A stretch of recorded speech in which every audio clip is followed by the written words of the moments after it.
کسی پر الزام لگانا بڑا آسان ہوتا ہے، داڑھی کی پیمائش پر بڑے ہمارے فتوے دیتے ہیں لوگ۔ اس قوم کو یہ بھی نہیں پتا فرض ہوتا کیا ہے، واجب کیا ہوتا ہے، کوئی شے درجے میں کہاں ہے اور یہاں ہے تو یہاں ہے، اس لوکیشن کا، ڈائریکشن کا زاویہ اسلام نے کیا بیان کیا نہیں پتا۔ کتنی تنظیمیں آپ کے سامنے،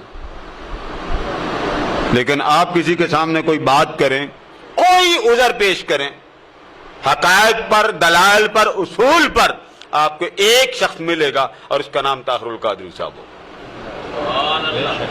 ہمارے ہاں 2 منٹ میں کسی کو حرام کرنا ہو تو 1 منٹ کا فتویٰ مار دیں، حلال کہنا فتویٰ دے دیں، بس بات ختم۔ وہ نہیں ایسے کرتے۔ ابھی 4 دن پہلے جب عالمی میلاد کانفرنس ہوئی، تاکہ میں ساتھ ساتھ یہ وضاحت بھی کر دوں، ایک اعتراض بہت بڑا ہوا کہ جی عالمی میلاد کانفرنس میں غیر مسلم آتے ہیں، نہیں آنا چاہیے۔ یہ بات آپ بھی سن لیں، غیر مسلم ہر مسلک کا عالم نہیں آنا چاہیے، ان کا آنا گناہ ہے۔ یہ بات ہو رہی ہے، ایک بہت بڑے نامور کوئی شخصیت ہیں، وہ خطاب کر رہے ہیں، اور خطاب کرتے حوالہ کیا دے رہے ہیں؟ اب ذرا حوالہ بھی سن لیں اور اس حوالے کا حال بھی سن لیں۔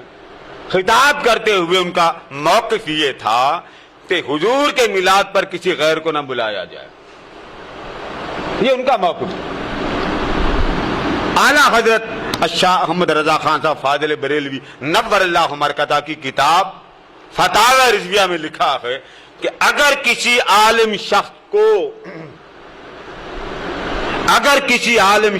کو غیر مسلم بلائیں، اقوام عالم کے وہ لوگ بلائیں جو مسلمان نہیں ہیں، تو اس مسلمان عالم پر فرض عین ہے کہ ان کی دعوت کو نہ صرف قبول کرے بلکہ ان کی دعوت پر جلد پہنچے۔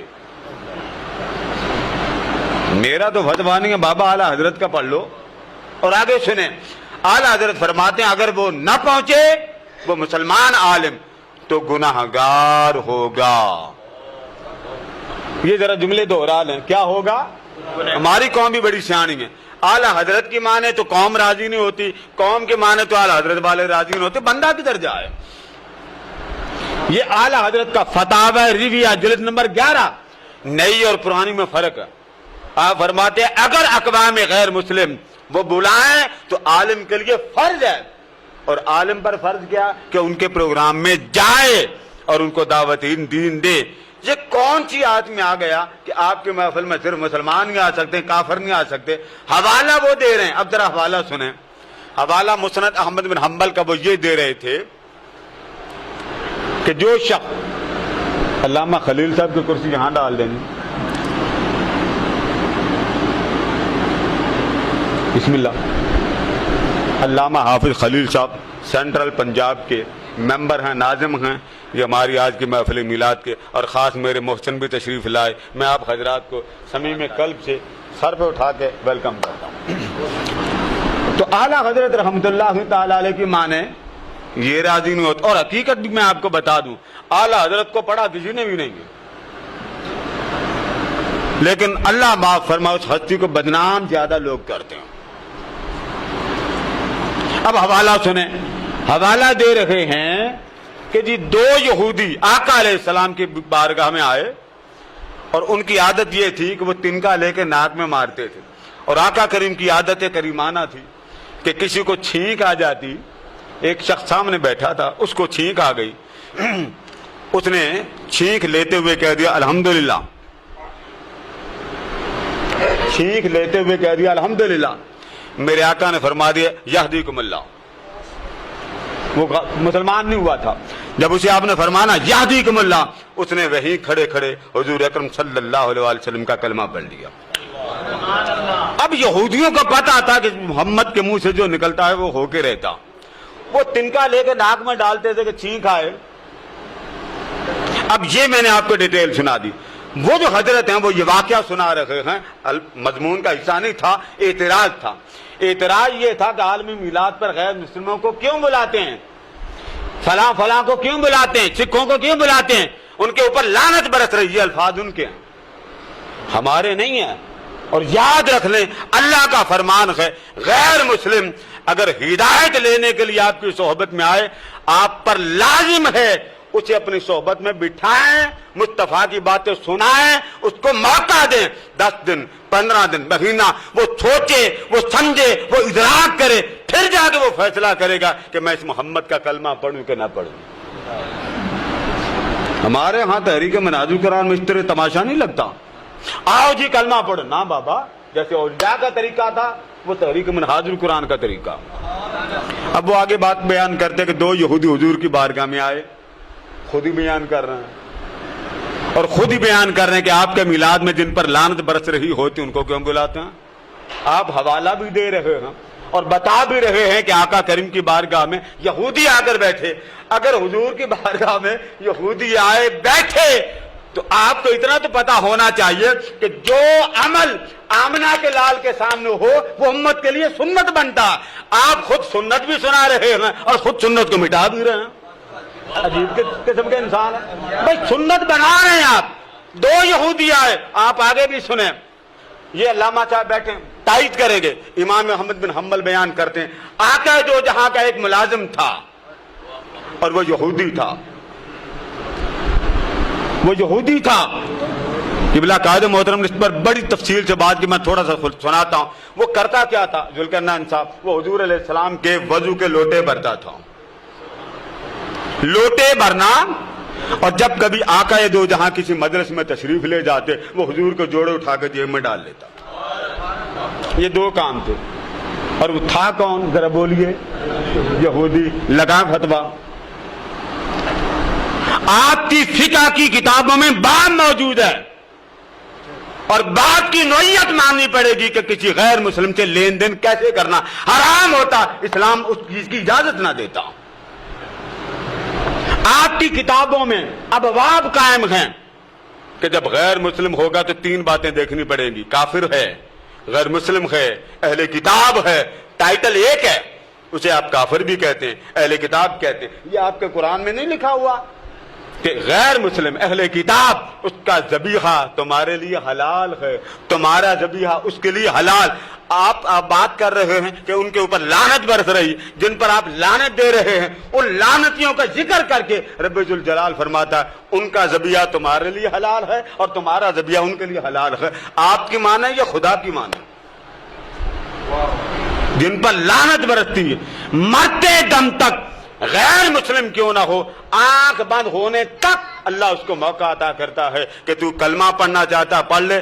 آنکھ بند ہونے تک تجھے ہم موقع عطا کرتے ہیں. وہ بچہ بیمار ہوا, سینکڑوں واقعات ہے, میں تو مضمون درود پاک کا لگانا تھا. بیمار ہوا, آقا کریم نے پوچھا, جب تک وہ حضور علیہ السلام کے لوٹے بھرتا تھا اور آپ کے نالین اٹھاتا تھا کسی نے اس سے یہ نہیں کہا کہ تو نے کلمہ پڑھا کہ نہیں پڑھا, تو مصطفیٰ کی بارگاہ میں کلمہ پڑھے بغیر کیوں بیٹھا. اسے حضور علیہ السلام نے یہ بات نہیں کی. بیمار پڑ گیا, آقا علیہ السلام نے پوچھا بچہ نہیں نظر آ رہا, یا رسول اللہ بیمار ہے. فرمایا ابو بکر عمر عثمان ولی, چلو اس بیمار کا حال پوچھائیں. ارے کتنی قسمت والا بچہ تھا, اس گھر میں آمنہ کا لال عرش والا اس کے گھر میں موجود ہے. تشریف لے گئے, اس کے سرہانے جا کے بیٹھ گئے. عرش کا مہمان ہے, اس بستر پر بیٹھے جس بستر پر یہودی بچہ علیل تھا. آقا علیہ السلام نے اس کا جسم دیکھا تو اس کے سر پر ملک الموت کو جب آپ نے ملاحظہ فرمایا سمجھ گئے. اب سمجھ کیا گئے؟ فرمایا نوکری میری کرے اور جائے جہنم میں. کھڑے ہو گئے. آقا علیہ السلام اس کے بستر پر تشریف فرما ہوئے اور بچے کو دیکھ کر فرمایا بیٹے کلمہ پڑھ لو.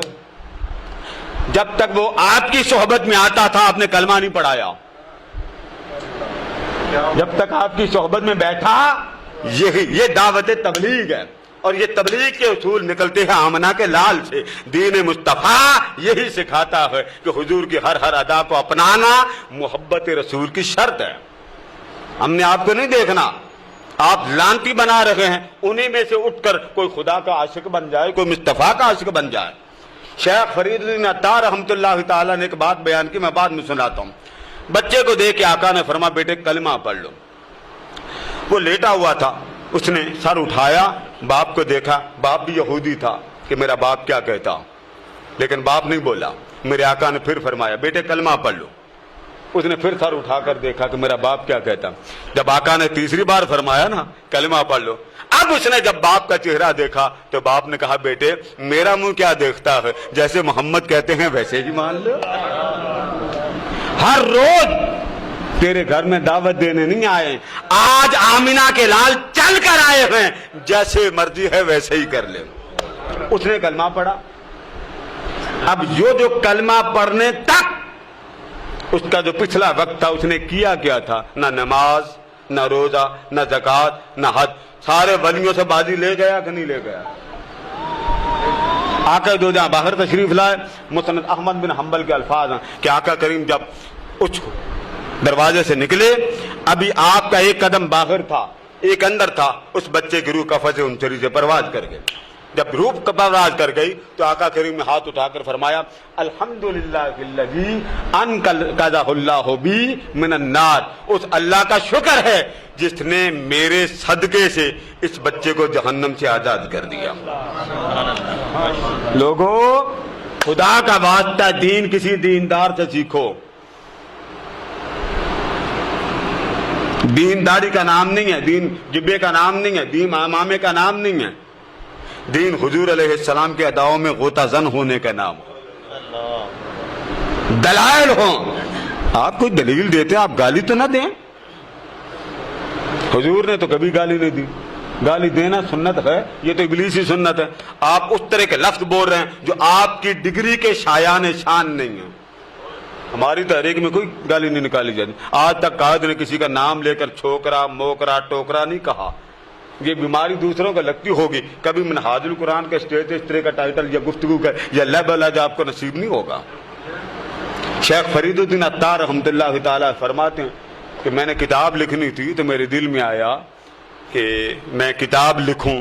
واقعہ ایک خود بیان کرتے کہ میں ایک جگہ جا رہا تھا, برفانی علاقہ تھا, وہاں ایک آتش پرست, اب یہ بات سننے والی, آتش پرست کون؟ آتش پرست. لکھنے والے فرید الدین عطار فرماتے ہیں آتش پرست دانے لے کر برف کے اوپر بکھیر رہا تھا. میں نے کہا یہ کیا کر رہے ہو؟ اس نے کہا جی میں نے یہ دانے اس لیے بکھیرے ہیں, برفانی علاقہ ہے, برف جم رہی ہے تو ان پرندوں کو دانے نہیں ملتے, میں اس لیے دانا دے رہا ہوں تاکہ وہ کریم مجھ سے راضی ہو جائے. آپ نے ساروں کو ایسا سمجھ لیا؟ فرید الدین عطار کی 14ویں صدی کے مولویوں سے بہتر تھی نا. تو آپ نے پوچھا کیا کر رہے ہو؟ اس نے کہا جی دانا اس کو ڈال رہا ہوں, کریم کا کرم لینا چاہتا ہوں.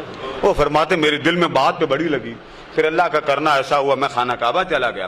وہ کہتے ہیں میرے ارد گرد ایک آدمی طواف کرتا تھا دوڑ دوڑ کے. تو میں نے جب اس کو غور سے دیکھا تو یہ وہی آتش پرست تھا جو ان پرندوں کو دانے ڈالتا تھا.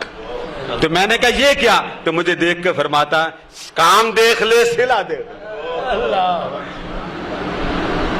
ہم لوگوں نے کیا فتوے دینا بابا, پہلے کون فتوے. 2 باتیں یاد رکھ لے, ہماری پاکستان ہر بندے سے مل جائیں گی. کسی کو چھیڑ کے دیکھ لے, خب داڑھی والا خب داڑھی منڈا ہو, 2 باتیں ہر بندے کی جیب میں آپ کو ملے گی, بھلے وہ آپ کا ہو بھلے وہ کسی کا ہو. ایک ہے فتویٰ, بڑے ملیں گے آپ کو, آرام سے بیٹھے کرسی پہ بیٹھے فتوے کی پوری لائن مل جائے گی, ہر شخص کے منہ سے نکلے گا. اور دوسرا ہے نسخہ, ایسے لاجواب نسخے کسی کو مارنے کے, کسی کو جلانے کے, بھلے وہ دم درودی کیوں نہ ہو. مسجد میں جاتے ہیں لوگ کہتے نہیں کہ میرے ہمسائے کا کاروبار ٹھیک ہے, یا اللہ اس کا کھانا خراب کر دے, اس نے میرا دینا, بد دعا کرتے ہیں. جبکہ آقا فرماتے ہیں کہ جب امتی کسی کے لیے دعا کرتا ہے تو فرشتے کھڑے ہو کر کہتے ہیں اگر تو اس کے لیے برکت کی دعا مانگتا ہم فرشتے ہو کر تیرے لیے برکت کی دعا مانگتے ہیں. لہذا جب بھی کوئی بات کریں, کیمرے والے بھی سن لیں, جب بھی کوئی بات کریں خدا کا واسطہ دلیل مانگیں. بغیر دلیل کے تو بات ہی نہیں بنتی. پھک مار دی بات جی فلاں صاحب نے کہہ دیا, بابا فلاں صاحب بعد میں, پہلے آمنہ کا لال ہے. حضور نے فرمایا تو بات مانی جائے گی, حضور نے نہیں فرمایا تو بات کسی کی نہیں مانی جائے گی.